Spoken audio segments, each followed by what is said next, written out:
He stood at the school assembly, trembling while the principal read his suspension letter aloud. The reason? Inappropriate aggression during a classroom incident. But the footage everyone saw online?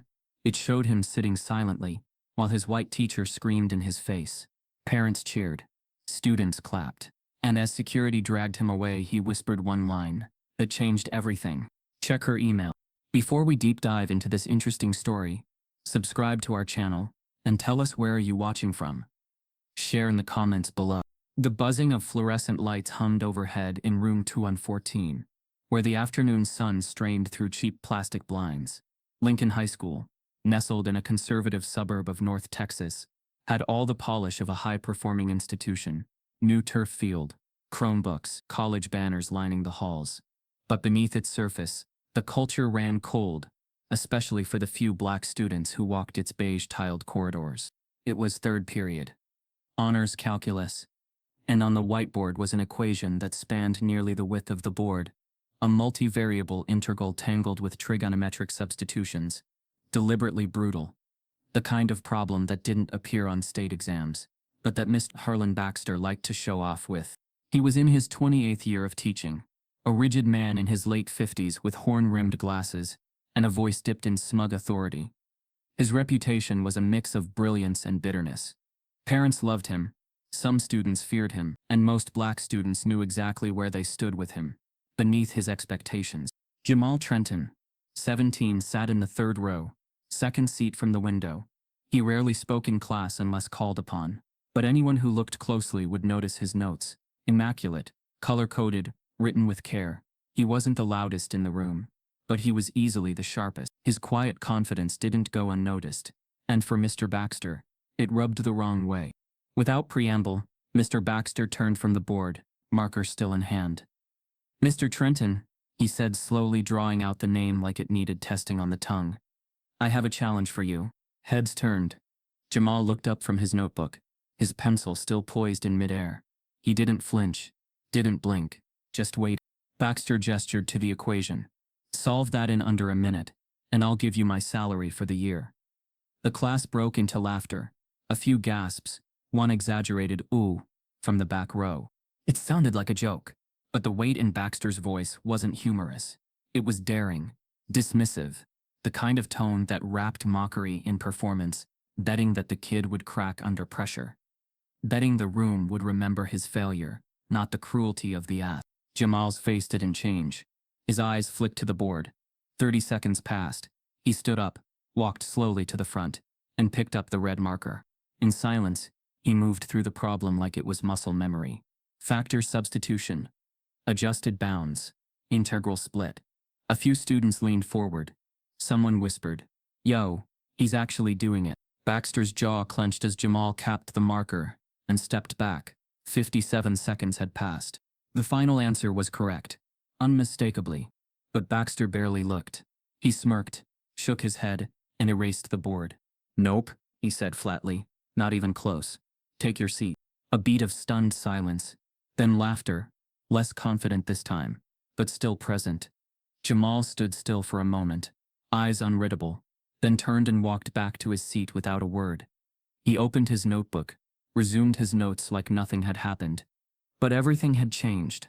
It wasn't just the dismissal. It was the precision of the wound.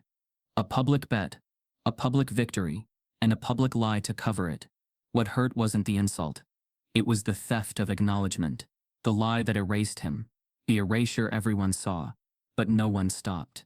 Maya, a girl 2 seats over, caught his eye. She mouthed something. "I saw it." Jamal nodded once. In the back row, 3 students had their phones out. One had captured the whole thing, start to finish. The challenge, the solution, the erasure. No one stopped them. Even Baxter didn't notice. After class, Mr. Baxter returned to his desk and made notes in his gradebook. He didn't say another word. Jamal walked past him without looking. Back straight, shoulders squared. In the hallway, Jamal's hands were steady, but his heart felt heavier than it had all year. He'd dealt with microaggressions before, assumptions, low expectations, backhanded compliments. But this wasn't subtle. This was bold. And worse, it was normalized. He didn't tell his mother that night. He didn't say anything during dinner.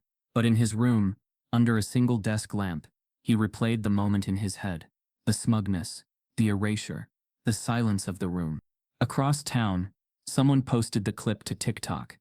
It had no caption, just the raw footage. Within an hour, it had 10,000 views. By midnight, it was trending. The comments were a war zone. He got it right. What TF is this teacher on? This kid just schooled the school. Imagine being so racist, you lie in front of 20 witnesses. Nah, this gotta go viral. What's his name? By morning, the video had crossed 2 million views. Celebrities began commenting. Activists were tagging the school. Memes emerged, with captions like "salary denied, genius detected." But not everyone was supportive. Some accounts, fake or real, pushed back. Y'all reaching. It was clearly a joke. He probably cheated. That he had it written down already. Another entitled "Snowflake crying racism." Jamal woke to a flood of messages. Classmates texting. Reporters emailing. His Instagram had exploded. He didn't feel victorious. He felt exposed. Lincoln High issued a short statement by noon. We are aware of an incident involving a classroom exchange that has sparked online attention. We are currently reviewing the matter. That same afternoon, Mr. Baxter walked into fourth period like nothing had happened. No apology, no acknowledgement. Jamal didn't return to class. He sat in the counselor's office, quiet, replaying every moment again. For the first time in months, he felt the weight of his silence. The cost of staying small, just to survive. Across the room, the counselor tapped her keyboard distractedly. Outside the window, a news van parked on the curb, and just then a sharp knock hit the glass door. The assistant principal opened it, leaned in, and whispered to the counselor with visible tension. Jamal couldn't hear the words, but the counselor's face tightened. "Jamal," she said slowly, turning to him. "There's something we need to talk about." She slid her laptop toward him. On screen was a second video. But this one wasn't from the classroom. Jamal sat alone in the back booth of a quiet corner cafe, the kind with chipped mugs and faded vinyl seats, tucked between a laundromat and a pawn shop on the east side. His hoodie was pulled low, his earbuds in, but he wasn't listening to music. On the other end of the call, Ava Gonzalez's voice moved like a scalpel, precise, deliberate, cutting through the layers of shock still wrapped around him. "This isn't just about you," she said softly. "It's about a pattern." That word repeated in Jamal's head long after the call ended. Pattern. He'd suspected it, felt it, even, but hearing it confirmed from someone who had spent years tracking it, turned his stomach. The weight of being another one settled into his chest like lead. Later that evening, Jamal met Ava in person. She was in her mid-30s, Latina, with a hardwired sense of urgency and a leather messenger bag full of carefully organized chaos. She laid out documents across a table in the public library's study room like she was presenting evidence in a courtroom. 3 separate complaints over the past 6 years. She began. 2 black students, 1 Latino. All 3 families filed formal reports about Baxter's behavior in the classroom. Belittling, gaslighting, grading inconsistencies. Every time the district labeled the claims as misunderstandings. Jamal leaned in. "How do you know?" Ava tapped her bag. "Because I have copies of the original complaints. They were leaked to me last year by a secretary who used to work in the superintendent's office. She said they were instructed to bury anything that could harm staff morale." Jamal's eyes narrowed. "And no one did anything?" "Nope," she said flatly. "One of the students, Devin Sanders, ended up transferring to an alternative school. It tanked his GPA. He didn't recover." Jamal's breath caught. "Where is he now?" Ava looked down for a moment. "He's in Atlanta. Dropped out of college last year. But he agreed to speak to me again, if you're willing to meet him." The next day, Jamal and Teresa drove 2 hours north to a modest co-working space in Denton. Devin Sanders, now 21, waited for them inside. Tall, broad-shouldered, dressed in a wrinkled polo and jeans. His face bore the weight of unspoken battles. But when he saw Jamal, something in his posture softened. "I saw your video," he said, shaking Jamal's hand. "I've been waiting 3 years for someone to catch that bastard on camera." He pulled out a flash drive, slid it across the table. "Everything's on here. Emails I saved, screenshots of messages he sent to my mom, even my grade reports from when he started failing me on assignments he never returned." Jamal glanced at Ava, who gave a small nod of encouragement. Devin leaned in.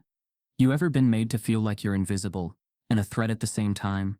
That was every day in that class. If I asked a question, I was challenging him. If I stayed quiet, I was disengaged. I couldn't win. Teresa listened silently, her hand on Jamal's shoulder. Back in Dallas, Ava pored over the files Devin had provided. One email stood out. It was from Baxter to the assistant principal, dated 3 years ago. Devin is the kind of student who sees racism in everything. I suggest we let his poor performance speak for itself before his mother tries to play the discrimination card again. Ava read it twice before closing her laptop. That line wasn't just cruel, it was strategic. It was a preview of the same playbook Jamal was now enduring. That evening, Ava presented the evidence to Teresa at their home. She brought printouts, highlighted statements, and a folder organized with timestamps. Teresa sat at the kitchen table, jaw clenched, as she scanned the words. "This isn't just incompetence," she said. "This is targeted." Jamal sat beside her, staring into the middle distance. So they knew what he was, and they kept him in front of kids like me anyway.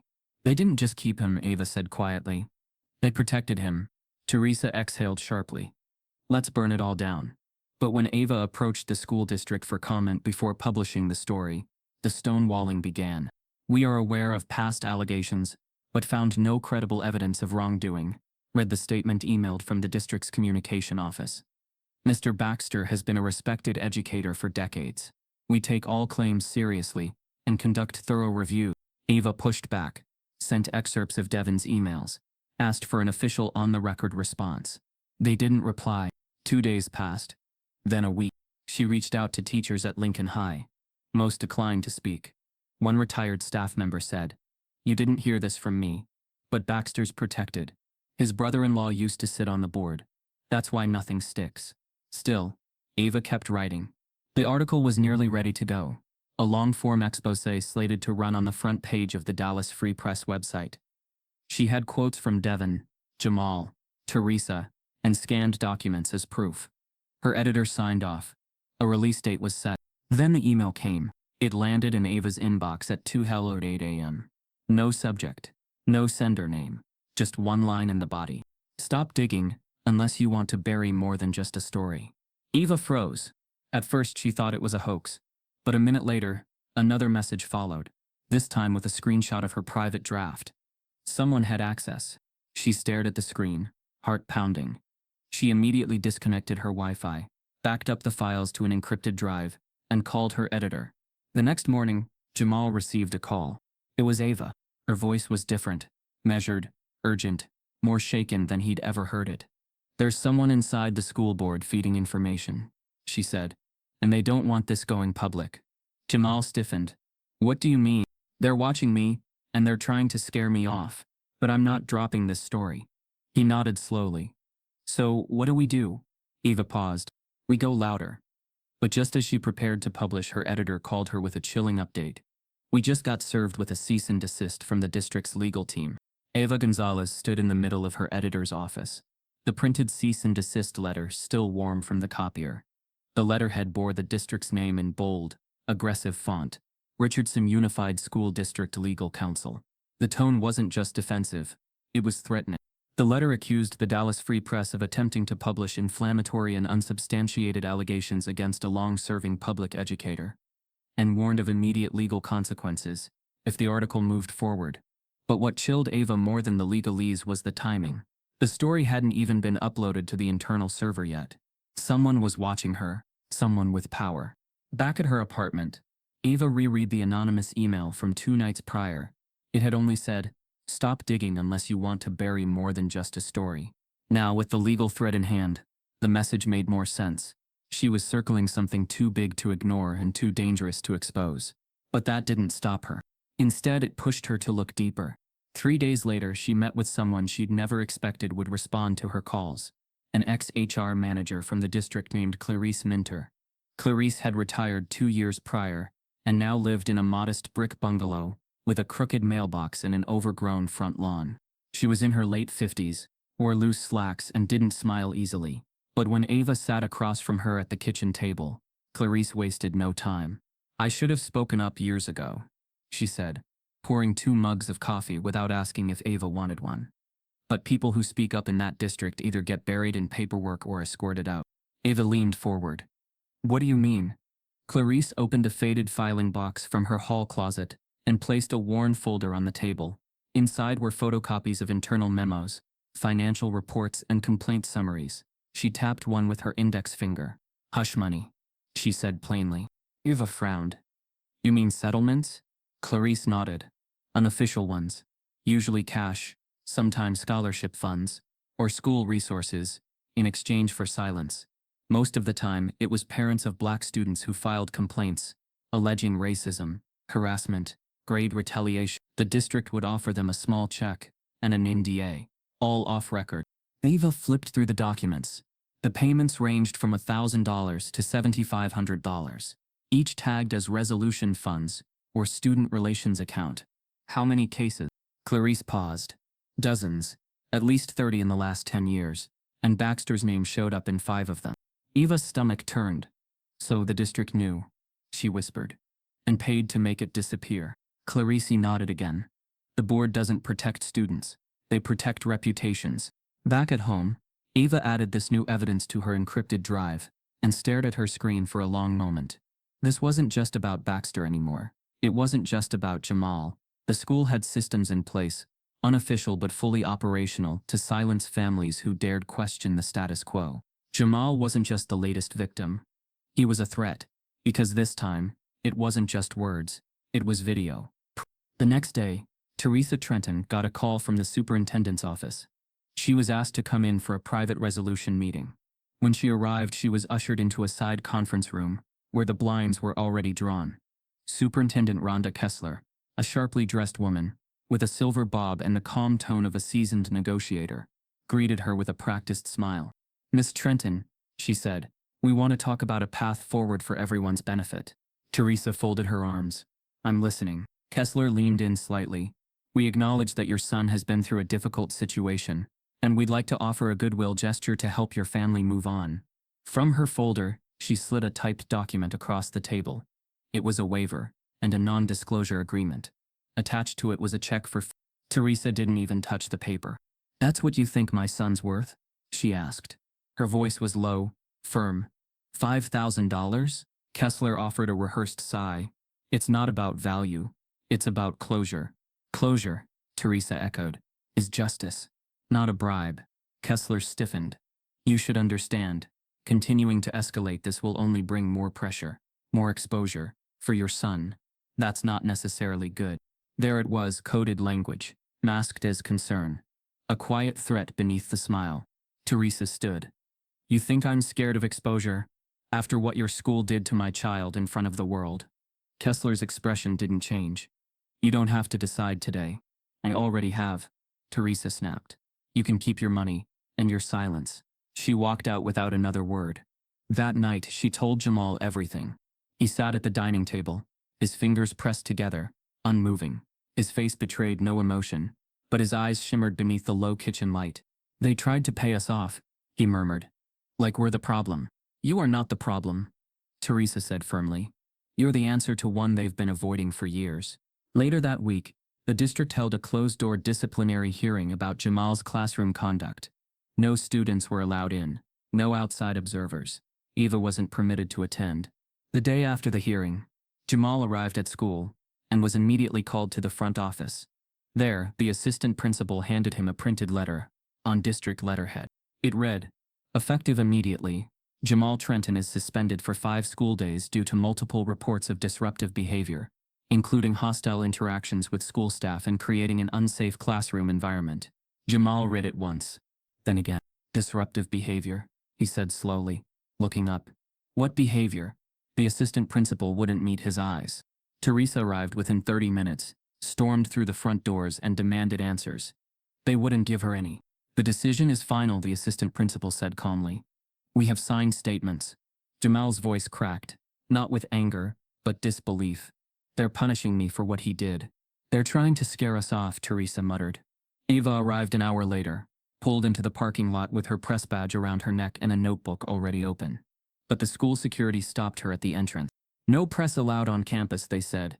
That afternoon, Eva received a folder slipped under her newsroom office door. No name, no return address. Inside was a printed email chain between the principal, Mr. Baxter, and 2 other administrators, sent days before the suspension. We need to reframe the narrative. If the student continues to escalate, we'll have justification to implement disciplinary measures. Be sure to document any classroom friction. Eva froze. They hadn't just silenced students. They fabricated reasons to punish them.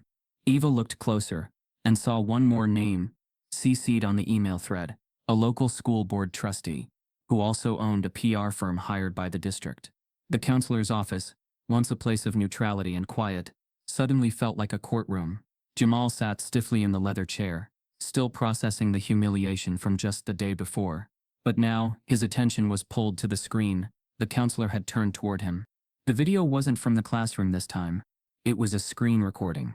Someone had captured a live stream from an account he didn't recognize. The video showed clips of Jamal solving the equation, but overlaid with mocking commentary. A faceless voice laughed. "Look at this little Einstein. Probably rehearsed the whole thing with ChatGPT. These kids are allergic to hard work, but want to scream racism when someone checks them." Jamal's jaw clenched. "Who posted this?" he asked, voice low, steady. The counselor didn't answer directly. "It's being shared widely. Several versions. Some support you, but," she hesitated, "some are not kind." He didn't need to be told more. He'd already seen enough of the internet to know how quickly stories get twisted. What started as a moment of academic triumph had already been turned into a political talking point. Some accounts used it as a rallying cry against systemic bias. Others twisted it into a parody, stripping away context and layering it with sarcasm. By the end of the day, the original video had reached nearly 10 million views across platforms. On TikTok, it sat under trending hashtags: Genius Challenge, Classroom Clapback, Math Mic Drop. But for every supportive comment calling out Mr. Baxter's blatant racism, there were just as many suggesting Jamal was race baiting, playing victim, or worse, accusing him of faking the entire thing for clout. One viral tweet read, "Here we go again. Another kid trying to cancel a teacher for making a joke. The left can't take a joke anymore. SMH. A popular conservative YouTube commentator included Jamal in a segment titled, "How Wokeness is Ruining Classrooms." Jamal's name trended, first with admiration, then with controversy. He became a lightning rod. In the halls of Lincoln High, students no longer looked at him the same. Some came up asking for selfies, jokingly calling him Professor Trenton. A few whispered, "Yo, you famous now," in passing, their grins wide, their eyes shallow. None of it felt real. But others avoided him altogether. Teachers watched him longer. The vibe shifted. He wasn't a student anymore. He was a story, a symbol, a spectacle. During lunch, a group of white students filmed themselves pretending to solve a fake math problem, ending with one of them yelling, "Pay me your salary, Mr. White," and bursting into laughter. Jamal walked past without a word, heat rising in his chest, but refusing to give them the reaction they wanted. That evening, Principal Langston called Jamal and his mother into the front office. The principal was polished, rehearsed, and leaned heavily on the language of concern. "We're just trying to protect Jamal," he said, folding his hands. "There's a lot of attention right now. We're advising him not to do any interviews, not to post. Just let things die down." Teresa, who had remained calm through the entire meeting, finally spoke. Her voice was measured, but cutting. "So your strategy is silence, letting the school turn my son into a villain while you do nothing." Langston adjusted his tie, feigning neutrality.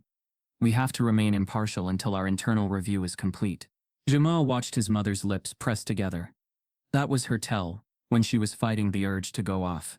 "Your internal review isn't impartial," she said finally. "It's protection." Langston shifted, visibly uncomfortable. "I understand your frustration." "No," Teresa said. "You really don't." That night, she filed a formal complaint with the district, not just about Mr. Baxter, but about the school's failure to address what she called a hostile racial climate. She demanded a meeting with the school board, and she didn't bother hiding her fury. Meanwhile, Jamal stayed in his room, trying to disappear. The comments wouldn't stop. His inbox overflowed with strangers, some cheering him on, others calling him names he refused to repeat. He scrolled past one message that read, "You're why we need private schools. Your kind ruins everything." That one stayed with him. It wasn't that he hadn't experienced racism before. But this was different. This wasn't whispered in hallways or hidden behind fake smiles. This was public, digital, and relentless. and it didn't matter that he'd been right, that he'd solved the problem. The world didn't care about right or wrong. It cared about narrative, and his was now out of his hands. The next morning, his phone buzzed with an unknown number. He ignored it at first. Then it buzzed again. Same number. He answered. Is this Jamal Trenton? Yeah, who is this? My name's Ava Gonzalez. I'm a journalist with the Dallas Free Press. I saw the video. He almost hung up. I'm not giving interviews. I'm not calling for an interview, she said quickly. I'm calling because you need to know something about Mr. Baxter. I've been working on a story about him for 2 years. Jamal blinked. What kind of story? A pause. A pattern. One that started long before you. And if I'm right, you're not the first student he's done this to. Jamal sat up straighter, blood draining from his face. Why didn't anyone say anything? Because every time someone tried, the school shut it down. He didn't speak, just listened as she continued. I have documents, emails, testimonies. I didn't know where to take it until now. Your video gave us something no one could ignore. Jamal's hand tightened around the phone. Why me? Because, she said softly, you might be the one who finally brings him down.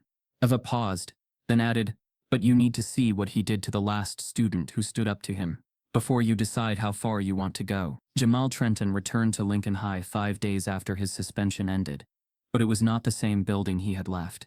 In theory, he was just a student coming back to his routine. But in practice, he was walking back into a battlefield. Eyes followed him down every hallway, not in awe anymore, not with curiosity, but with something colder, caution, judgment, fear. His locker had been moved, his seat in honors calculus reassigned. His best friend Marcus, who used to save him a spot at lunch every day, now sat on the other end of the cafeteria, back turned, headphones in. No one said outright what had changed, but Jamal felt it in every hallway, every skipped smile, every teacher who stopped calling on him. It wasn't just awkwardness, it was systematic, cold, engineered. The whispers followed him. He's the one who tried to get Baxter fired, right? Yeah, but didn't they say he was making it up for TikTok? My mom said his mom's just suing to get money. Jamal tried not to react. He kept his head down, his shoulders up, but each comment chipped away at something that had already been cracked during his suspension.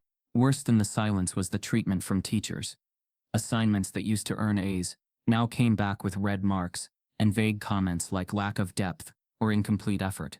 When he'd ask for clarification, teachers would reply curtly, some with false politeness, others with open annoyance.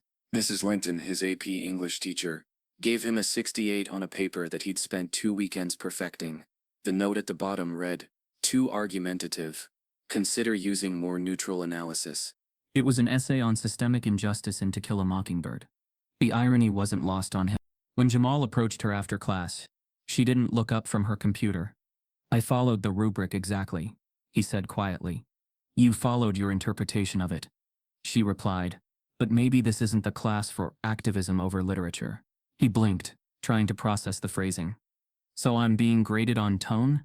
She looked up then, meeting his eyes without apology. You're being graded on what you choose to emphasize, and how you choose to conduct yourself. That phrase stuck with him for the rest of the week. How you choose to conduct yourself. It was the same phrase the assistant principal had used after the suspension.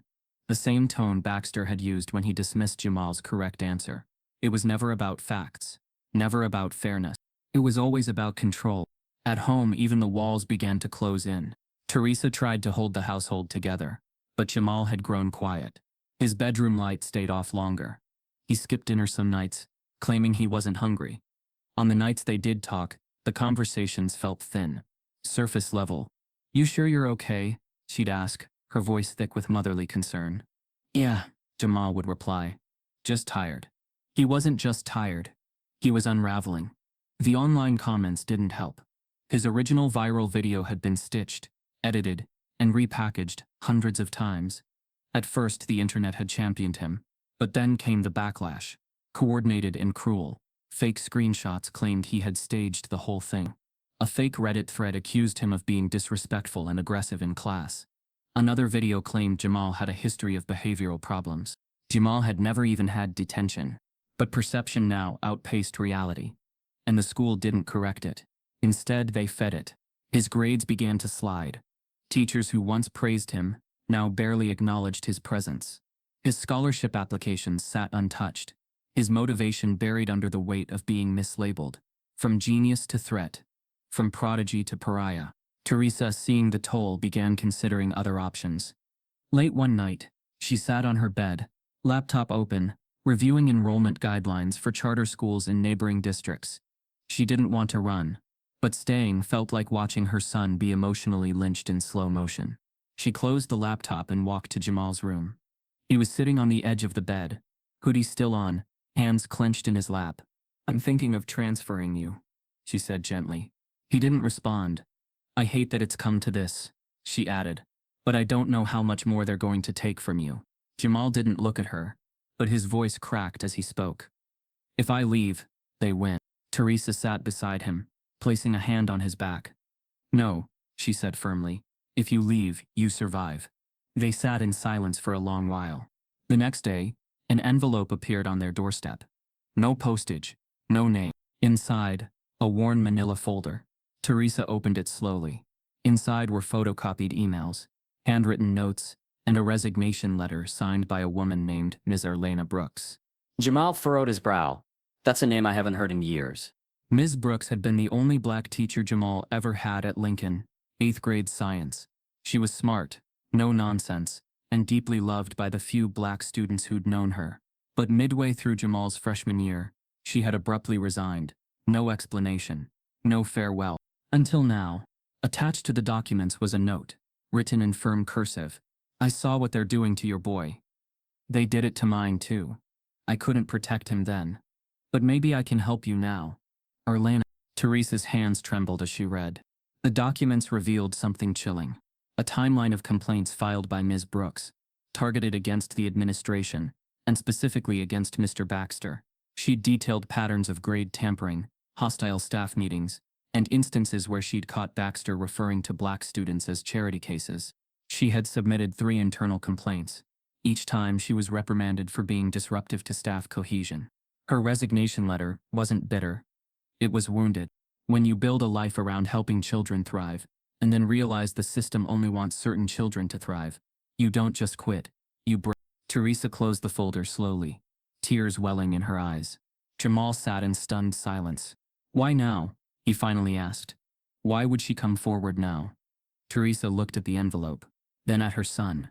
"Because," she said, "she's been waiting for someone strong enough to finish what she started." Teresa's phone buzzed. Unknown number. She answered. "Is this Miss Trenton?" a voice asked, deep and cautious. "Yes, I was told to call you. I worked with Arlena. There's more you haven't seen, and it's hidden in the school's staff database."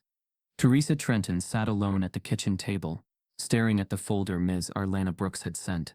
She hadn't touched her coffee. The edges of the papers inside were soft, frayed, handled, revisited, hidden. They carried weight, not just physical weight, but emotional mass. Like every page held a truth someone tried to bury. She flipped through the first document. It was an email from Ms. Brooks, dated 4 years ago, sent to then-Principal Evan Wallace.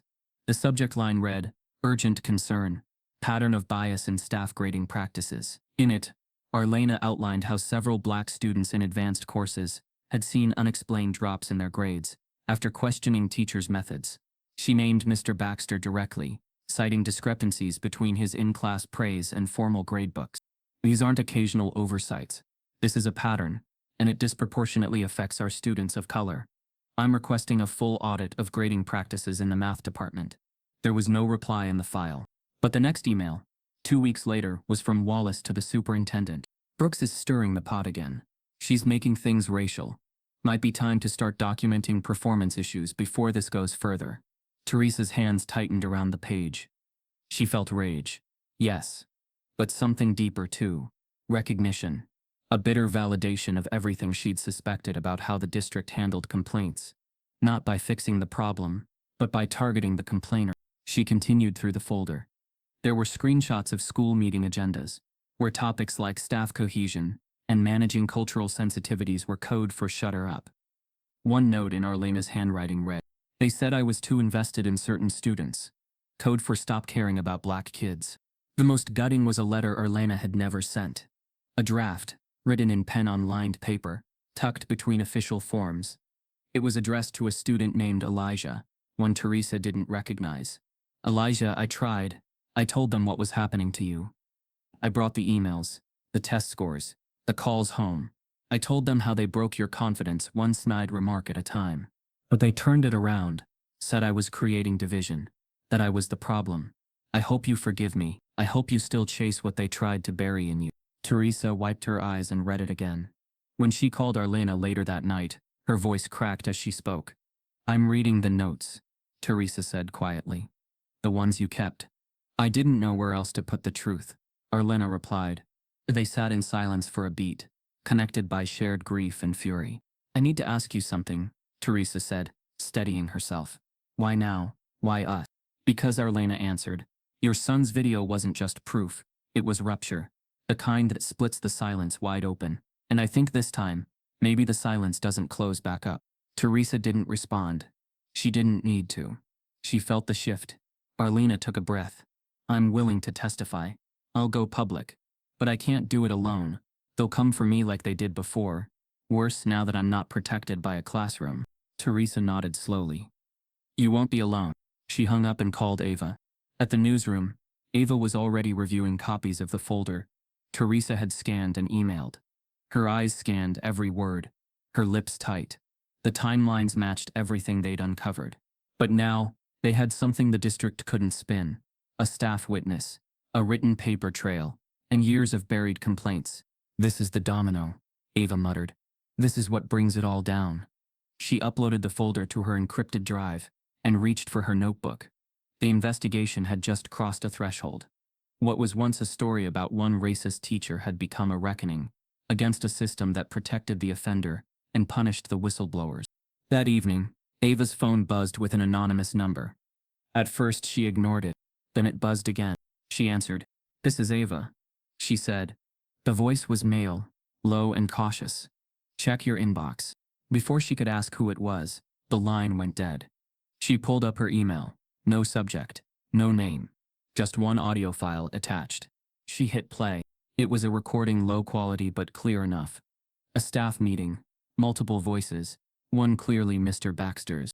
Look, if we keep letting these kids cry racism every time they get corrected, we're gonna lose control of our classrooms. Jamal's a problem. He always was. Now he's just louder. Another voice chimed in, Principal Wallace. I say we weather the media storm and quietly build the paper trail. Suspensions, low marks, build a record we can point to later. A third voice chuckled. Give it a year. He'll transfer or disappear. Silence. Then Wallace again. No one will care by then. They never do. Evie's stomach twisted. She replayed it twice, then again taking notes with trembling hands. This wasn't just evidence of discrimination. It was strategy, coordinated retaliation, cold bureaucratic racism, masked as policy. She stared at her screen, heart pounding. They'd been right all along. Before Ava could close the file, a second audio clip auto-played.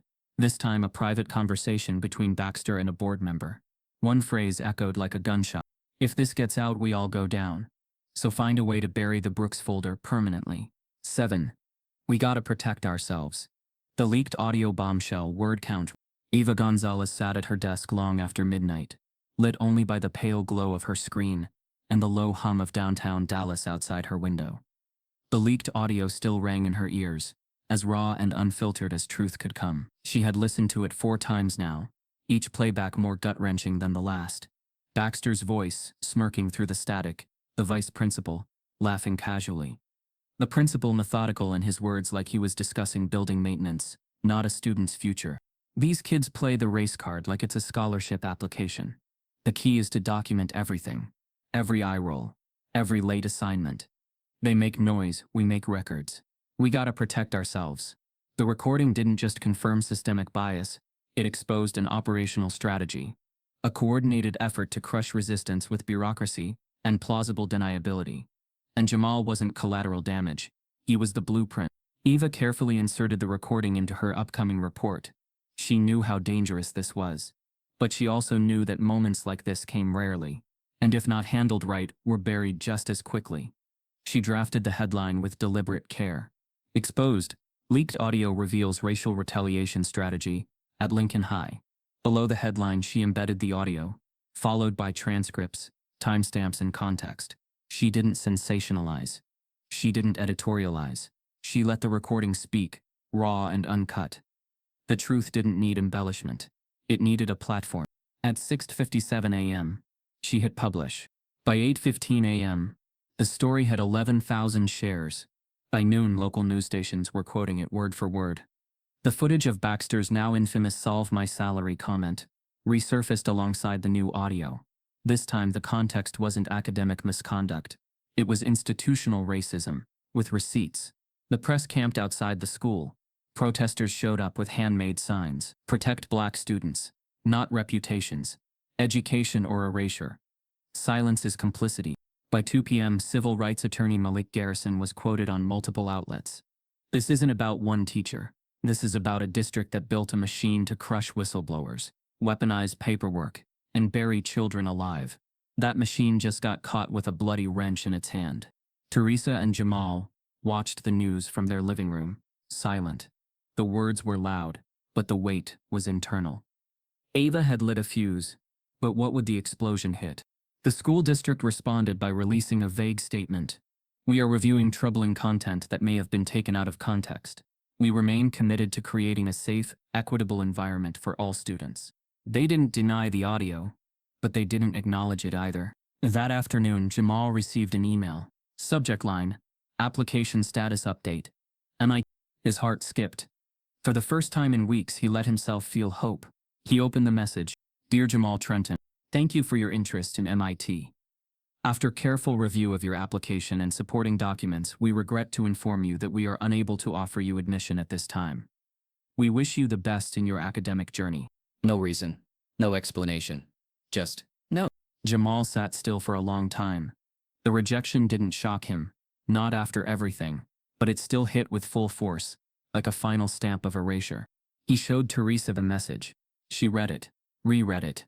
Didn't they say they were reviewing it again? He nodded slowly. Did they ever ask for more materials? A new letter? Anything? No, he whispered. They just went quiet. Then this. Teresa sat down beside him. Her voice wavered. You were never supposed to survive this. Jamal's eyes stayed locked on the screen. His application had included a 4.3 GPA, a near-perfect SAT score, and an original algorithm he'd developed for a scholarship project. But none of that mattered now. He wasn't just another applicant. He was a controversy. A headline. A problem. I think, he said slowly, they didn't reject me. They rejected the risk I represent. Teresa placed a hand on his back, unsure whether to offer comfort or fire. But Jamal wasn't broken. He was recalibrating. Let them reject me, he said. But I'm not going quiet. Elsewhere, the district's PR team scrambled. The trustee Ava had discovered Richard Carmichael was spotted meeting with Superintendent Kessler behind closed doors. Cameras caught him shielding his face as he entered the building. Emails to the press were being redirected. Internal staff received a new directive. Do not comment. Refer all media to legal. But pressure was building. Former students began sharing stories. Parents came forward anonymously. Even some teachers started leaking internal memos under burner accounts. One particularly damning message came from a faculty email dated just 2 weeks prior. All staff are reminded to document any disciplinary issues involving Jamal Trenton and other high-profile students. Consistency in narrative is key. As we move into a sensitive public climate, consistency in narrative. It was never about truth. It was about control. That evening, Ava received a tip from a contact she'd been chasing for weeks. Someone who had once worked in the district's IT department. The message was short. I know where they stored the deleted files, but I'll only show you in person. The location he sent? An off-campus storage unit paid for by a private consulting firm, owned by the school board trustee's wife. The rejection from MIT sat like an open wound in Jamal's inbox. No salve. No explanation. Just a cold, impersonal dismissal. Jamal stared at the screen for hours, replaying the sentence again and again. We regret to inform you, but it wasn't regret. Not really. It was calculation. The story had gone national now. News networks debated whether the leaked audio constituted a smoking gun or was misconstrued staff banter. Ava's report was being shared in classrooms, church pulpits, legal blogs. Jamal's name had become shorthand for something bigger, something neither he nor his mother could fully control anymore. And MIT, once his dream, his anchor, his North Star, had quietly walked away. 3 days after the rejection, Teresa demanded answers. She called the admissions office, politely at first. "Hi, I'm Jamal Trenton's mother. He recently received a rejection, and we're hoping to better understand." The woman on the other end interrupted. Her voice clipped. "Unfortunately, we are unable to disclose specifics about application decisions." Teresa pushed. "Were there materials from his current school that influenced your choice?" A beat of silence. Then, "The admissions committee reviews all submitted records, including behavioral history provided by schools." Teresa froze. "Behavioral history?" "Yes," the voice confirmed. "We received disciplinary documentation." Teresa's fingers tightened around the phone. "What documentation?" "We're not authorized to share the content of third-party submissions." She hung up. An hour later, she drove to Lincoln High. Stormed, really. She didn't go to the front desk. She went straight to Principal Wallace's office. Her fury barely masked beneath her coat. "You sent something to MIT," she said flatly. "What was it?" Wallace blinked behind his glasses, trying to summon surprise but not quickly enough. "We fulfilled a records request," he said. "Standard procedure." "Standard doesn't include fabricated write-ups," Teresa snapped. He raised his palms in mock defense. "The disciplinary record is what it is. You created it," she said. "You fabricated it." Wallace leaned back in his chair, exhaling through his nose like he was entertaining a conspiracy theorist. "That's a serious accusation. I have serious evidence." She shot back. She was bluffing. She didn't yet, but Wallace didn't know that. And the look in his eyes, the subtle panic before it quickly smoothed into smug restraint, told her she was right. When she returned home, Jamal was still in his room. He hadn't gone to school in 2 days. He barely left bed. His laptop sat closed. His whiteboard, once filled with formulas and college goals, was wiped blank. She knocked gently. "You okay?" He didn't answer. She pushed the door open. He was awake, sitting on the edge of the bed. Just still. "I don't think I want to go anymore," he said quietly. "Go where?" "College. Anywhere." Teresa sat beside him. "Jamal, this isn't your fault." "It doesn't matter," he murmured. "The damage is done." Outside their house, the community was stirring. A local group of black parents had started a petition to demand Baxter's termination, and a federal audit of the district. Ava's article had opened floodgates. Former students were now sending anonymous tips to her inbox, each with stories that mirrored Jamal's. A wrong grade here, a quiet punishment there, a counselor suddenly backing away after an Ivy League interview.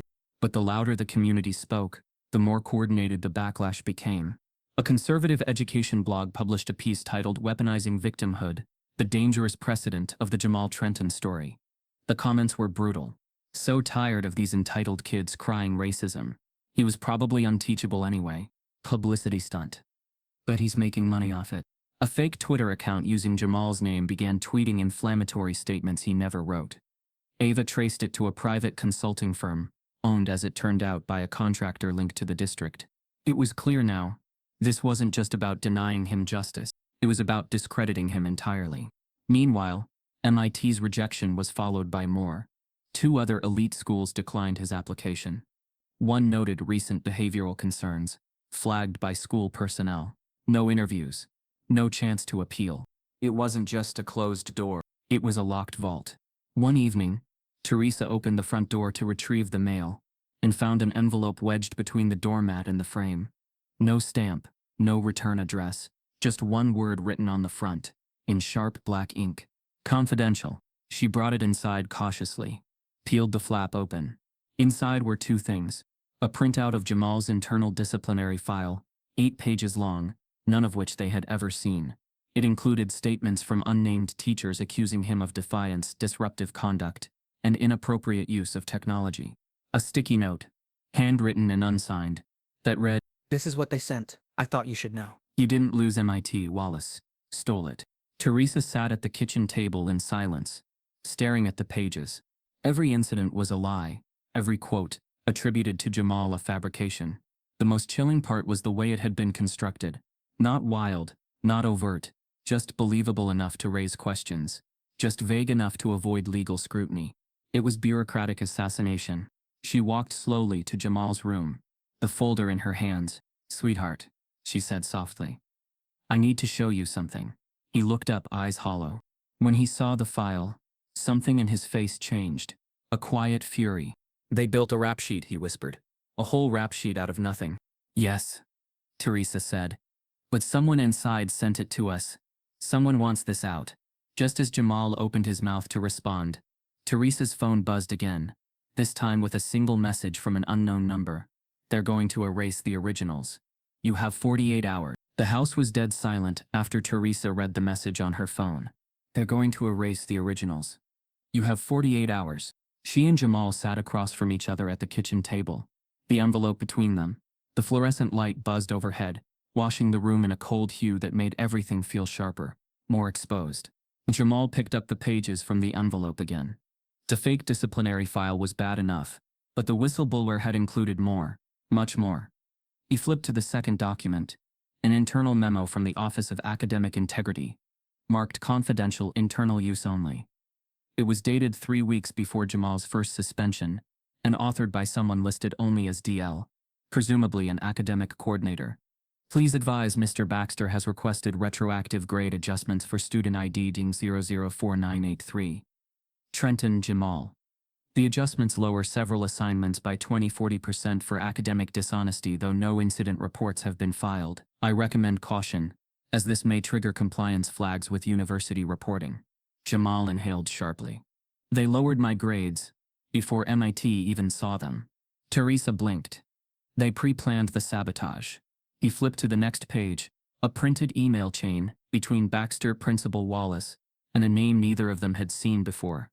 Councilman Troy Everson, a local politician who sat on the city's Education Oversight Board. The subject line read "Pressure from Media, Containment Strategy."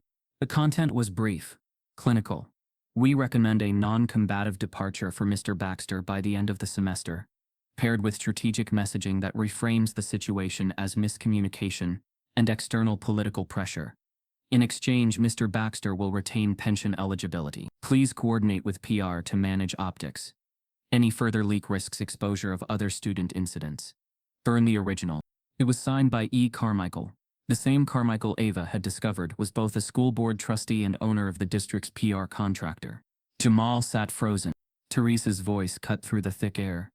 "This isn't sabotage. This is conspiracy." They didn't wait. Teresa scanned every page and sent the full packet to Ava, then to 2 separate civil rights organizations, the ACLU and Education Defense League, with a cover email marked "Urgent Student Evidence of Fraud, Suppression, Collusion." Within hours, Ava was on speakerphone, voice low but vibrating with urgency. This changes everything," she said. "This isn't just a school scandal. It's coordinated suppression at the municipal level. You realize this could involve the DA's office?" "I don't care who it touches," Teresa said. "I want them all exposed." "Understood," Ava replied. "But you need to move carefully. If they realize you have this before we publish, they'll come hard." But it was too late for caution. The next morning, the story was already beginning to break. One of the attorneys from the ACLU, a sharp, soft-spoken man named Curtis Young, tweeted the redacted version of the internal memo. "We have credible evidence of academic retaliation, grade manipulation, and collusion between Lincoln High's administration and local government. Formal legal action incoming. Justice for Jamal." By noon, local organizers had mobilized. Outside Lincoln High, protesters gathered. Parents, former students, activists, clergy. They carried signs that read, "Erase racism, not records." "How many Jamals did you bury? Accountability is not optional." TV vans crowded the school's perimeter. Some teachers tried to sneak out through side exits. Others stayed inside, blinds drawn. The superintendent's office issued a 2-sentence statement about investigating the allegations. But the public was no longer waiting for permission to care. Jamal watched it all unfold from his bedroom window, phone in hand, feeds buzzing with support. Strangers were calling him brave. Advocates were calling him a symbol. But it didn't feel triumphant. It felt raw, like they'd only just started bleeding. That night, Jamal sat with Teresa on the couch, scrolling through social media. "I never wanted this," he said quietly. "I just wanted to be seen." She looked at him, her son, her heart, and said, "Now the whole country's watching." Don't let that scare you. Let it honor you. Just then Ava called again. You're going to want to see this, she said. What now? Teresa asked. Baxter. Ava said. He resigned, but not quietly. Ava texted them a link. Teresa opened it. It was a video uploaded just 15 minutes earlier, already climbing toward 80,000 views. The screen flickered to a shot of Mr. Baxter sitting behind a mahogany desk, bookshelves behind him staged with carefully chosen titles, Discipline in the Classroom, The Crisis of Public Education, and a large visible Bible. He looked straight into the camera, hands clasped in front of him like a pastor about to preach. My name is Harlan Baxter, he began, and after 28 years of service, I've been forced to step down due to lies, manipulation, and a coordinated campaign by activists who care more about headlines than truth. Jamal's jaw tightened. I've spent my life teaching children, some of whom came from difficult backgrounds. I held them to high standards because I believed they were capable of greatness. And now, because one student didn't like being held accountable, my career is being burned at the stake. He smiled faintly. Well, I won't let the mob define my legacy. He reached forward and held up a printed copy of Ava's article. This, he said, shaking the pages, is character assassination, and I will not apologize for maintaining discipline and order in my classroom. He ended with a direct shot. To Jamal Trenton, if you're watching this, I hope someday you learn the difference between truth and victimhood. Until then, may God have mercy on your future. The video ended. Teresa stared at the screen, jaw slack. He still thinks he's the victim, she whispered. Jamal didn't say anything. His silence wasn't shock. It was strategy. He was done reacting. He was planning. 10 minutes later, Ava received a private message on an encrypted platform from a username she didn't recognize. The message read, I used to work in that PR firm. I know where the originals are. They never burned them. They stored them somewhere else. I'll give you the address. But you better move fast. Someone else is already looking. Jamal watched the view count on Baxter's resignation video climb past 1 million in under 24 hours. What should have been a victory, a racist man forced out of power, was quickly being rebranded into something grotesque, a martyrdom. The headlines told the story before anyone else could. Veteran teacher canceled after student complaint. Is the woke mob targeting our schools? 28-year career destroyed over one assignment. Baxter's video had been perfectly timed and perfectly staged. Not a single mention of the leaked audio. Not a word about grade manipulation. Just carefully framed soundbites about discipline, accountability, and the cost of high expectations in a culture obsessed with victimhood. Right-wing influencers latched on instantly. One viral tweet from a conservative commentator read, Baxter is a hero. He's what's right with education. The left wants him gone because he held students accountable. Donate to his fund. Support real teachers. Attached was a GoFundMe link titled, Help Mr. Baxter Rebuild, after woke smear campaign. Within 3 days, it raised over $1. Jamal read every word of it in stunned disbelief. Your donations will help me fight back legally, preserve my teaching legacy, and protect others who are being silenced in their own classrooms. It wasn't just infuriating. It was dangerous, because as the money rolled in, so did something darker. Jamal's name and photo were plastered across fringe blogs. Conspiracies ran wild. Claims that he was being paid by activist media, that Ava's story was fake, that Teresa had a history of legal threats against institutions. Then came the doxing. One night, Jamal's phone buzzed with a private message, his home address, his school ID number, and the phrase found you. Teresa found him sitting in the dark, screen still lit in his lap, shoulders rigid. What happened? She asked, rushing to his side. He didn't look up, just handed her the phone. She read the message, her breath catching. Who sent this? I don't know, he said. But they're posting it on forums. Reddit, 4chan, Facebook groups. They're even dragging people I know. Marcus, Maya, anyone who ever liked my posts. Teresa's hands trembled. We need to call someone. We already did, Jamal said. We went public. We did everything right. And now they're turning me into a threat. He paused, then whispered, I don't feel safe. That night, Teresa double-locked every door and covered the windows. She filed a police report, but the officer shrugged, citing limited resources for online harassment. These are just posts, he said. Let us know if it escalates. But you're saying we have to wait for them to come to our door before it matters? The officer didn't answer. The next morning, Ava called. You okay? She asked, voice tight. No, Teresa replied. They're coming after my son. Eva exhaled into the phone. It's bigger than I thought. Baxter's got legal backing now. A media strategist. Some think tank is amplifying his story. They're manufacturing victimhood to distract from the facts. Teresa's voice sharpened. Then we need bigger weapons. It came later that day. Jamal was sitting in the kitchen, scrolling mindlessly through muted news clips, when Teresa's phone rang again. She answered, listened, then nodded, eyes wide. When she hung up, her voice was steady but electric. That was the Langford Civil Rights Center. They're stepping in. Full legal support. National visibility. They're filing a lawsuit. Civil rights violations. Academic retaliation and emotional distress. Jamal looked up. Wait, like real lawsuit? National? Teresa nodded. The kind that makes them listen. The Langford Center didn't waste time. By morning they had held a press conference on the courthouse steps, flanked by Ava, Jamal and a team of lawyers. Dozens of reporters filled the sidewalk. Attorney Camille Ross, tall and razor-voiced, addressed the crowd. This isn't just a school failing a student, she began.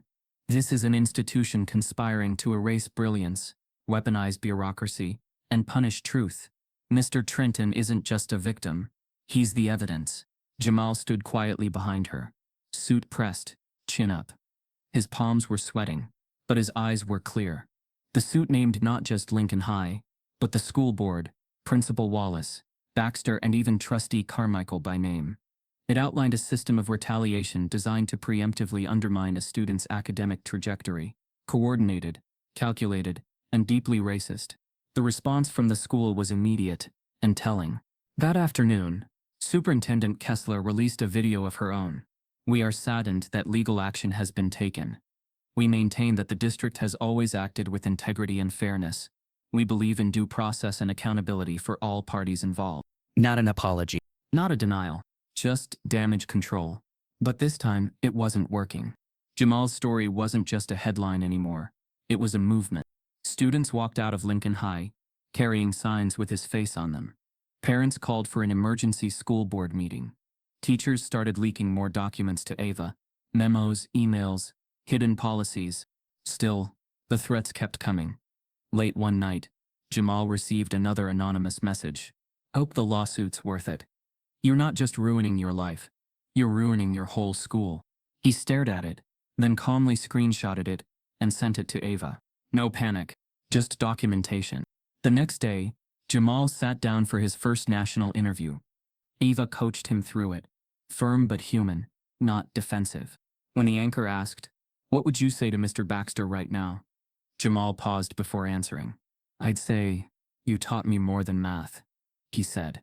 "You taught me how people in power hide behind policies, how they dress up racism in professional language, and how, even when you play by every rule, the game will still be rigged." He looked into the camera. "But I'm not playing anymore."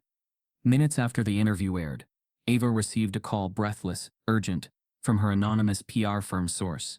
"They're shredding files, right now, at the off-site unit I told you about. If you don't move now, it'll all be gone." The Langford Civil Rights Center wasted no time turning pressure into action. Just 48 hours after Ava received the call about the shredding of documents at the off-site PR firm storage unit, attorneys filed a civil suit in federal court on behalf of Jamal Trenton. The defendants named in bold lettering told the story in themselves. Lincoln Unified School District, Principal Evan Wallace, Vice Principal Kelsey Nguyen, Harlan Baxter, Trustee Richard Carmichael, Superintendent Rhonda Kessler. The complaint spanned nearly 60 pages, laying out what it called a systemic, premeditated campaign of academic sabotage, racial profiling, and institutional silencing. It detailed how Jamal's academic record had been deliberately altered, how false behavioral write-ups had been constructed and sent to MIT, and how Baxter's pattern of targeting black students had been repeatedly reported and repeatedly ignored. It also included the leaked audio recording of Baxter and Wallace discussing making noise and documenting friction, the forged disciplinary file, mailed anonymously to Teresa, screenshots of internal memos from the PR firm Carmichael's wife owned, including phrasing like, "shaped narrative, student conflict, not staff racism."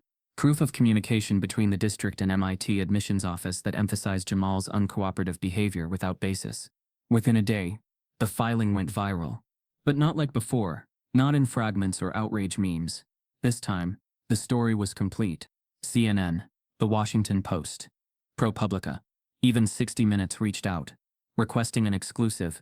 The country began seeing Jamal not just as a case, but as a mirror. Anchor after anchor introduced the story with a new tone. Not just shock, but indictment.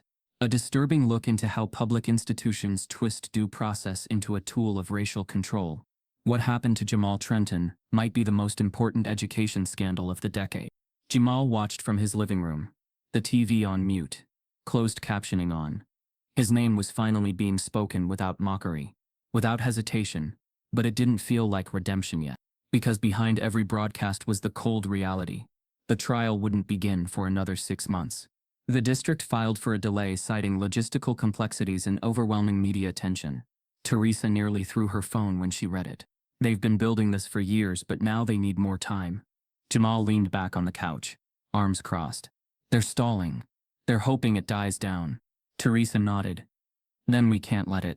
But even with growing national attention, the personal cost weighed heavily. Jamal had still not returned to school. His GPA, once flawless, now sat riddled with asterisks and footnotes due to incomplete submissions and administrative blocks. Other universities were watching, but none had moved to extend offers. And MIT, still silent. Their initial rejection stood. They had no policy in place for reconsidering decisions without official exoneration or correction from the original institution. But how do you get exoneration from the very institution that smeared you? Eva followed up with their admissions office. They're scared, she told Teresa over the phone. They don't want to set precedent. If they walk it back now, they're admitting they made a decision based on false information. That's liability. Jamal overheard from across the room.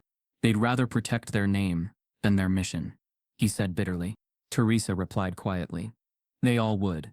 One night, Jamal sat alone in his room.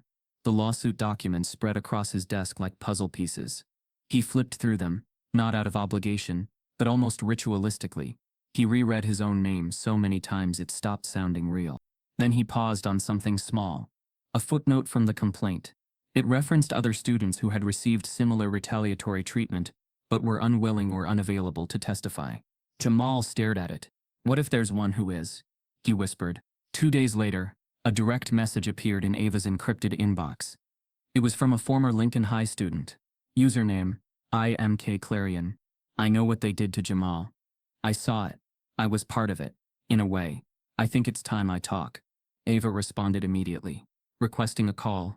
That evening, she sat across a Zoom screen from Mason Kepler, a white graduate from Lincoln High, class of 2020, now a sophomore at a liberal arts college in Vermont. He looked nervous, adjusting the collar of his hoodie, eyes darting between his screen and the floor. I saw everything, he began. Well, not everything, but enough. Enough to know what happened to Jamal isn't new. He explained that during his senior year, he had taken the same class with Baxter. He had watched as Baxter deliberately skipped over calling on black students, referred to them as lazy thinkers, and would raise their grades only when confronted by white parents.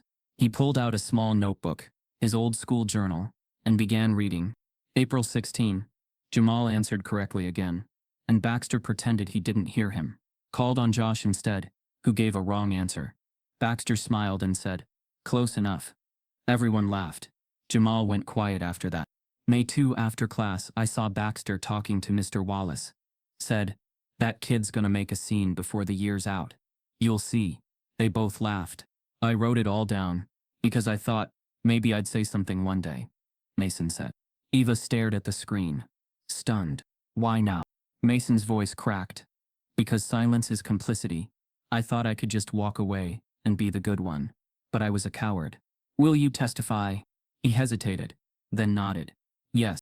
Jamal and Teresa met Mason 2 days later in person. No cameras, no reporters, just the three of them in Ava's office. I should have spoken up sooner, Mason said to Jamal. Jamal extended a hand. You're speaking now. That counts. That same night, an envelope appeared on Ava's desk with a USB drive inside. No label, no note, just a video file titled Locker Cam 11. The USB drive sat on Ava's desk like a loaded weapon. Small, silent, and impossibly heavy. She stared at the handwritten label on a yellow sticky note. Locker cam 1117.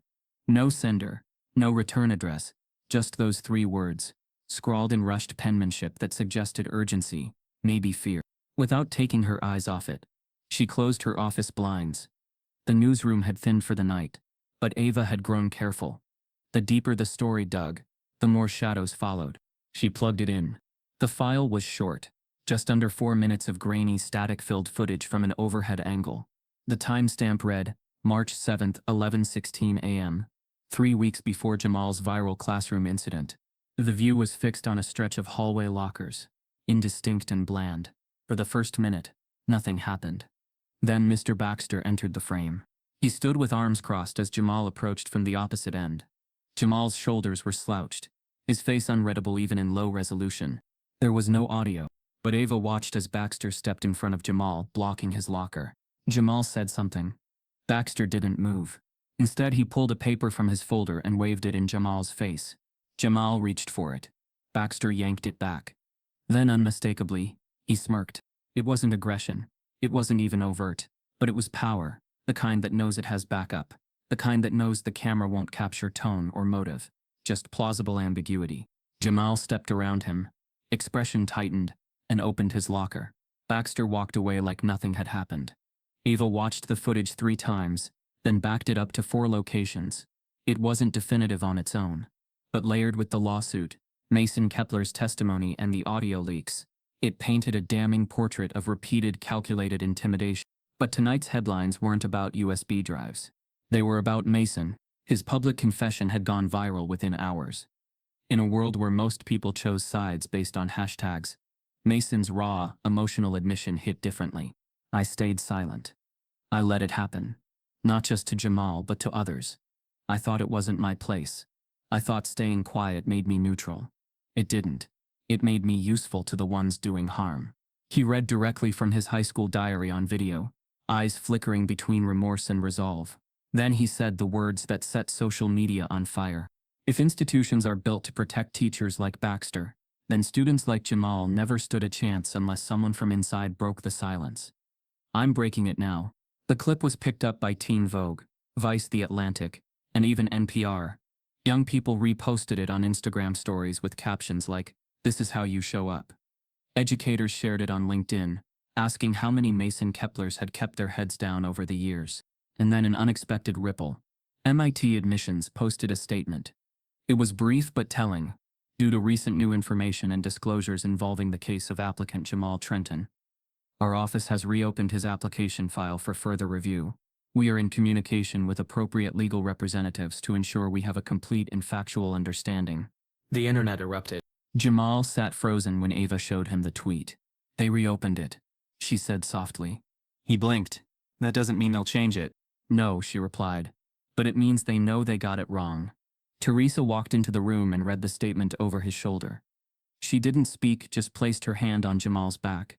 It was the first time in weeks she allowed herself to breathe without armor. Meanwhile, the case accelerated. Mason's sworn affidavit was entered into court record. The USB footage from Locker Cam 117 was submitted under seal. The Langford Center filed a supplemental brief with these new exhibits, arguing they proved an atmosphere of racial antagonism, harassment, and institutional complicity. Depositions were scheduled. Media coverage surged. And then, just as things began to feel solid, something cracked. 3 days before the trial, a critical witness disappeared. Ms. Arlena Brooke, the former science teacher, the one who had first opened the gates with her hidden folder, the one who had resigned after being targeted for standing up to Baxter years ago. She missed her final prep meeting with the Langford legal team, didn't respond to calls or emails, didn't show up at the hotel where she was staying under witness protection. At first they assumed something simple: traffic, a dead phone, anxiety. But by evening, Ava received a call from the hotel desk manager. She checked out early this morning, the voice said. No note, no destination. Left the key on the nightstand, and walked out with a small duffel bag. Jamal stood in Ava's office when she got the news. His heart dropped. What do you mean she left? I don't know, Ava said, her voice clipped. But she wouldn't have done this without reason. Not this close. Jamal's hands balled into fists at his sides. They got to her. Ava didn't respond. She didn't want to confirm it out loud, but in her gut she felt it too. Teresa, who had just arrived for a planning session, sank into the nearest chair. If she's gone, what happens to the case? The evidence still stands, Ava said quickly. The documents, Mason, the emails, the audio. But Miss Brooks was the soul of this case. She paused. And now they've scared the soul away. That night, Teresa received a voicemail from a burner number. The voice was raspy, strained, but familiar. They know where I am. I'm safe for now. But they're watching the courthouse. Tell Jamal not to trust the new juror. The courthouse was already packed before the sun finished rising. A line curled around the block. Supporters, journalists, former students, parents in Lincoln High hoodies standing shoulder to shoulder, with activists holding signs that read "The system lied, and we believe Jamal." Inside, the courtroom buzzed with electric tension. Everything was polished and sterile. Wood paneling, symmetrical light fixtures, nameplates, and suited bailiffs. But beneath that calm design was a storm years in the making. At the center of it all sat Jamal Trenton, clad in a tailored navy suit and quiet composure. He looked older than 17. Eyes heavy but unblinking, posture squared but guarded. His mother Teresa sat beside him in the front row, clutching a thin leather notebook with trembling hands. On the opposing bench sat the district's legal team, 6 attorneys deep, coordinated and confident. They were backed by the district's insurance counsel, several private PR advisors, and a silent but visible presence, Trustee Richard Carmichael, seated with arms crossed and expression blank. The judge, Honorable Deborah Langston, ironically no relation to the civil rights firm, called the courtroom to order. Opening statements were surgical. Camille Ross, lead counsel for Jamal, opened with calm fire. This case is not about one grade. It is about the architecture of harm. About a school district that built quiet corridors of cruelty where gifted black students were punished for being exceptional. And when one of them stood up, "Your Honor, they buried him." Gasps murmured across the gallery. Judge Langston tapped her gavel lightly. Across the aisle, the district's counsel countered with poise. "We sympathize with Mr. Trenton's frustration. But this is a case of misinterpretation and media manipulation." The school followed its procedures. The accusations of racism are not just unproven, they are unfair to the educators who serve our youth with integrity every day. The framing was deliberate. They weren't denying what happened. They were denying Jamal's interpretation of it. Then came the testimony. First up, Mason Kepler. He read directly from his high school journal, under oath. His voice wavered, but never cracked. He described Baxter's favoritism, the microaggressions, the administrative silence. "I watched Baxter tell Jamal he was too aggressive just for raising his hand. I watched him praise white students for the same answers Jamal gave the day before." He paused, then added, "I thought staying quiet kept me neutral. But all it did was help them." The defense grilled him. "Why didn't you report any of this at the time?" "I didn't think anyone would believe me," Mason replied. Turns out, they didn't believe Jamal either. Next, Ava Gonzalez. She brought receipts. Literally. Emails, voice memos, whistleblower files. She walked the jury through a digital timeline. The original viral video. The fabricated behavioral report sent to MIT. The emails between Baxter and administrators. The leaked audio from the PR firm. And finally, the footage from locker cam. The courtroom was silent during the playback.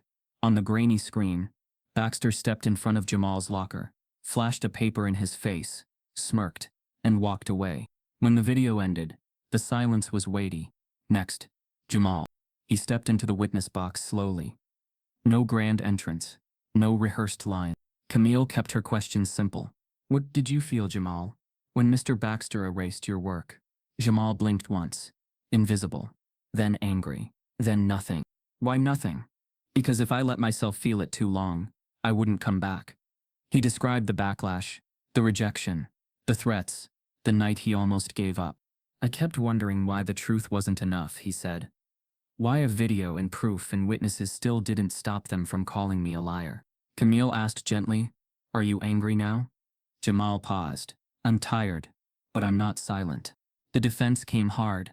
They tried to imply he had sought viral attention, that his story was influenced by online momentum, that he was emotional, not factual. He stayed calm. "I didn't want attention," he said plainly. "I wanted fairness." By the end of his testimony, even the court reporter had paused for a tissue, but not everyone in the room was swayed.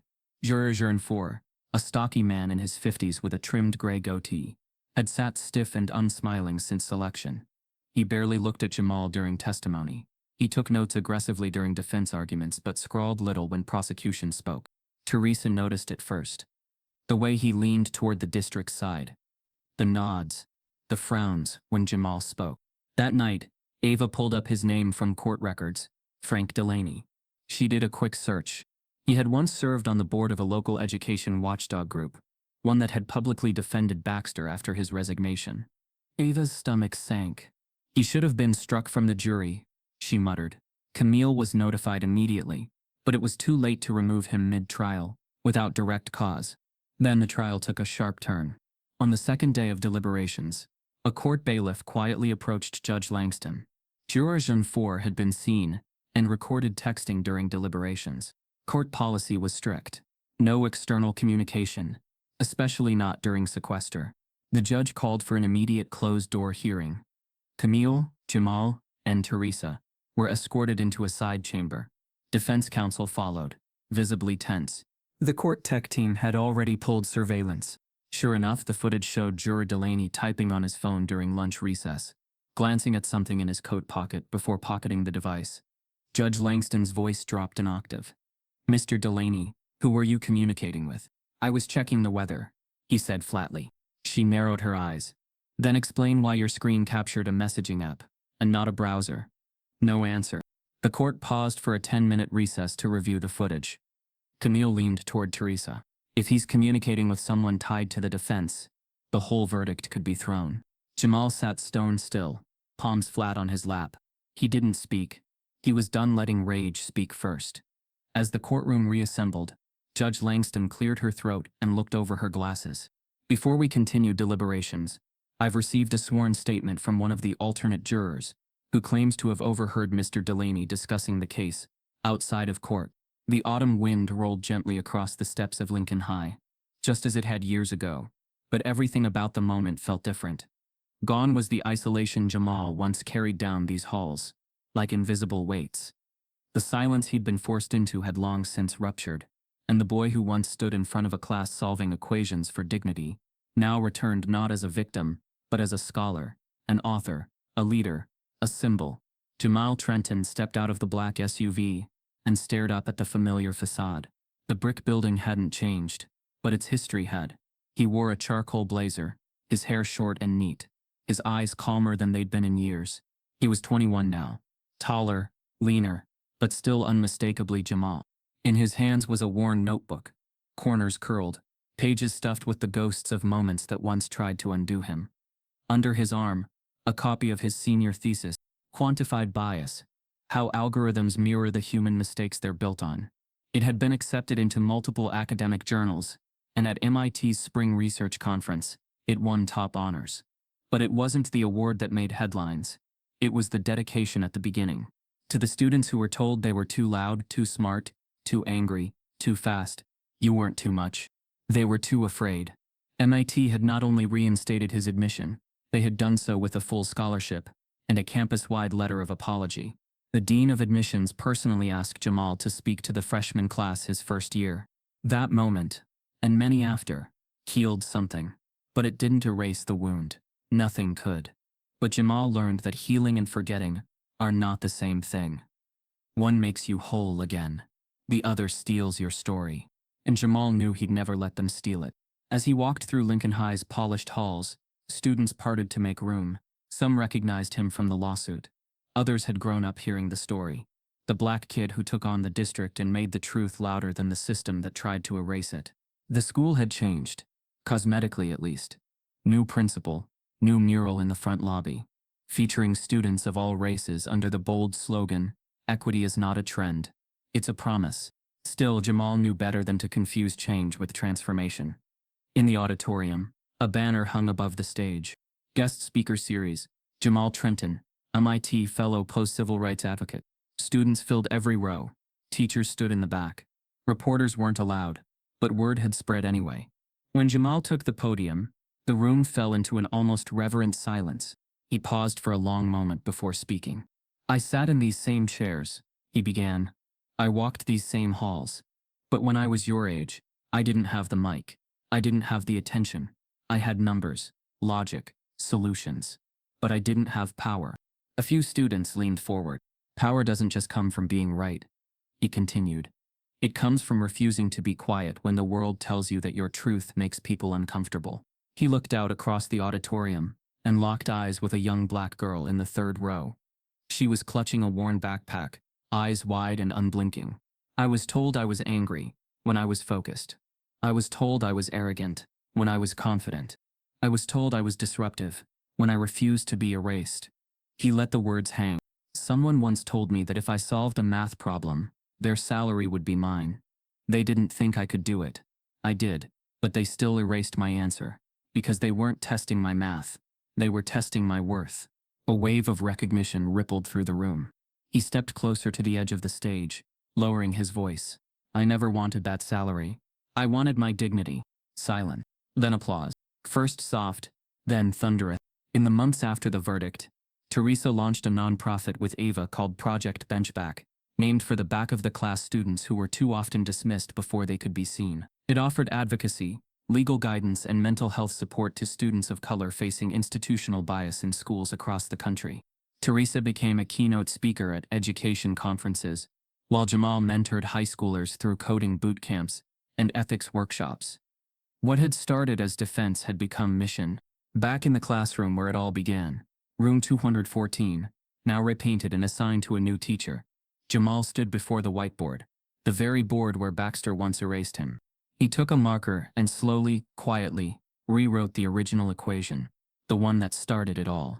Then in the corner he added, solution never changed. Just took the world a while to catch up. A few students took photos as he turned to leave. One girl raised her hand. Do you think schools are safer now? Jamal paused, considered it. I think they're more aware. But safety isn't just about awareness. It's about accountability. Don't wait for the adults to give you a mic. Build your own. And when they try to turn down your volume, don't whisper. Project. As he stepped out of the classroom for the last time, Jamal looked back once more. This wasn't closure. This was continuation. Because dignity doesn't come from apology. It comes from rebuilding the world so that no one else has to bleed for theirs. As Jamal exited Lincoln High, the camera of a student live streaming on her phone caught his final words to her. I never wanted your salary. I wanted my dignity. She nodded, lowered her phone and said, and now you've got both. If you've ever been told to stay quiet just to keep the peace, if you've ever watched someone be punished not for what they did, but who they are, then you know this wasn't just a story. It's a mirror. Type yes if you believe silence should never protect injustice. Subscribe if this broke your heart and opened your eyes. The courtroom felt colder on the morning of the ruling. Not because of the air conditioning, but because everyone inside knew that, depending on what the judge decided, the entire trial could implode. After Juror in 4, Frank Delaney was caught texting during deliberations, and subsequently accused of discussing the case outside of court, Judge Langston had spent the night reviewing alternate juror statements, video footage, and phone records. The next morning, the courtroom was packed tighter than ever. News crews, supporters, and legal observers filled every available seat. Jamal sat beside his mother, staring straight ahead. Teresa's hand hovered over his, but she didn't speak. She didn't need to. Judge Langston emerged in her black robe, eyes focused but heavy with the weight of responsibility. She looked down, adjusted her glasses, and addressed the room. There are rare moments, she began, where the integrity of the justice system collides with the raw human cost of institutional misconduct. This case is one of them. She paused, surveying the courtroom. In light of recent violations, including unauthorized communication during deliberation, and statements made by a seated juror outside of court, I seriously considered declaring a mistrial. However, she glanced at both sides. Given the overwhelming evidence, the strength of corroborated witness testimony, and the absence of prejudice to the defense, I have determined that this court will proceed. A breath of relief swept through the plaintiff's side. Frank Delaney was dismissed from the jury and escorted out without a word. In his place, alternate juror 2, a soft-spoken black woman named Renetta Hayes, was sworn in. The deliberations resumed that afternoon, and for 3 days, the courthouse held its collective breath. Each hour felt like a looped marathon. Teresa paced her kitchen in silence. Jamal hardly touched food, and Ava's phone never left her hand. The media speculated, Hashtags surged again, and Ava's inbox flooded with questions from journalists nationwide. But inside, Jamal stayed still, unflinching. He had already spent months living this trial long before it entered court. Then, at exactly 11:41 a.m., on the third day, a bailiff stepped into the hallway and announced the words everyone had been waiting for. The jury has reached a verdict. In the courtroom, no one shifted. Even the air seemed afraid to move. The jury filed in. Renetta Hayes held the envelope containing the decision with both hands, as if it might split in half under its weight. Judge Langston nodded. Has the jury reached a unanimous verdict? We have, Your Honor. She gestured. Please read the findings. Renetta stood, her voice low but firm. In the matter of Jamal Trenton versus Lincoln Unified School District et al., we find in favor of the plaintiff. The gallery erupted, but the judge quickly called for order. Renetta continued. We find that the plaintiff's civil rights were violated through academic retaliation, defamation, and intentional infliction of emotional distress. We recommend punitive damages be awarded. Judge Langston thanked the jury, and then turned to the bench. Lincoln Unified School District is hereby ordered to pay $2.7 million in damages, including $1.5 million in punitive damages, and $1.2 million in educational and emotional restitution. They are further ordered to issue a formal public apology, acknowledging wrongdoing and to revise their internal policies within 90. Then she turned to Baxter, stone-faced, seated like a fallen king stripped of his throne. Harlan Baxter is to be referred to the State Education Board for permanent revocation of his teaching credentials.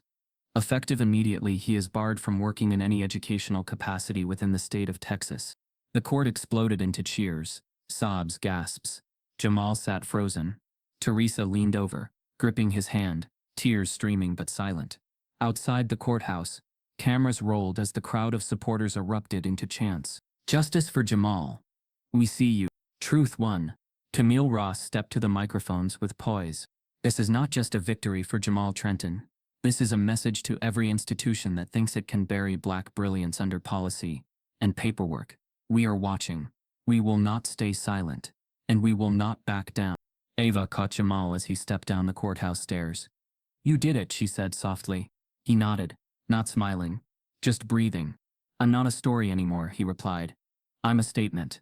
Reporters surged forward, asking questions about next steps, about college, about closure. But Jamal gave only one quote. This wasn't justice. It was accountability. Justice would have been never needing this trial in the first place. Back home, the sun was beginning to set. Jamal sat on the porch alone, gazing down his street as cars passed, unaware of the day's history.